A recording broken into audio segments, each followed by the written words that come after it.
You're a business owner that hires someone to work for you. Is that person an employee or an independent contractor? There are three different agencies that a business needs to be aware of in making that determination: the IRS, the United States Department of Labor, and the Indiana Department of Workforce Development. Today I'll be talking about the IRS. The IRS has a three-part test to determine whether or not a person is an employee or an independent contractor. They look at number 1, behavioral control, number 2, financial control, and 3, the relationship between the parties. Number 1, behavioral control. In this factor, the IRS examines whether the business directs the person when, where, and how to work. Do they provide that person with training? Do they give them instructions on how to do their job?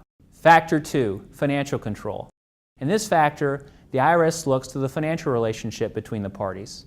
How is that person paid? Do they have the right to sell their services on the open market? Does the employer or the business provide that person with tools or reimburse their expenses? The third factor is the nature of the relationship between the parties. In this factor, the IRS looks to the dealings between the parties. For example, do they have a written agreement?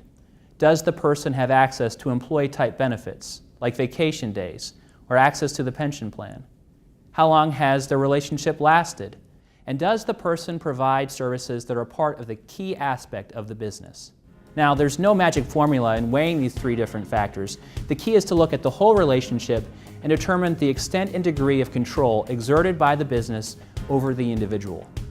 The more degree of control and direction provided by the business over the individual, the more likely that person is an employee and not an independent contractor.